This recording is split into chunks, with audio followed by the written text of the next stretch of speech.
and I'm not going to be a popular person when I say this, everybody pays.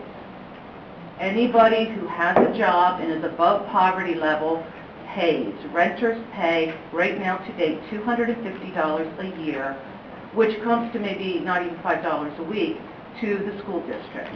And I want to know if anybody on this board has ever looked into that. Because quite frankly, most of the students, and we know this is true, going to the schools, are coming from non-tax paying households. I look back last year and the year before on the population or the enrollment of Davis Elementary, and it has been consistent. It has not decreased. So that just tells me that people in that area are still living in that area. We have children in that area. There's a need for those children, at the numbers that it's at, to have a decent place of education. I'm a taxpayer just like you all are.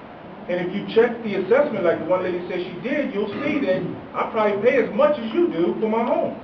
And all I'm saying is that I didn't hear anything about the $25 million spent, whether they raise your taxes or not, on Ferguson.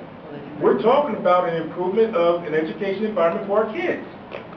Whether you have kids in the district or not. I have kids in this district. I have kids that are going to be coming through this district. I hope everybody has this, so you can at least see what the options are on some of these renovations. I mean, that 51 is for McKinley and Davis, but if you look at this sheet, you have other options on here that will lower your tax bill. That will lower it. That, you know, you're already at a point where York doesn't get homeowners because of the tax.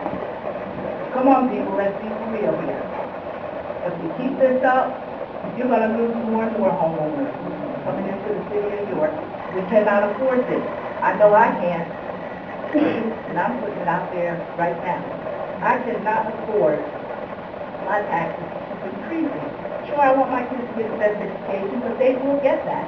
They will get that if we be fiscally sound and do the right thing, because we'll have more money to use for other things.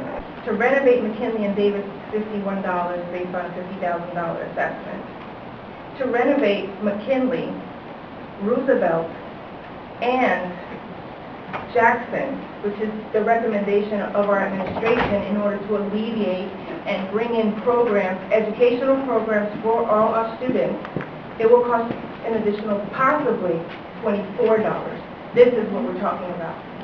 The $51 is only for McKinley and Davis. Okay, but if we look at the recommendation that came from the team that researched this for a year and a half, that recommendation was to renovate McKinley, Roosevelt, and Davis because it will cost $24 versus $51 for two schools.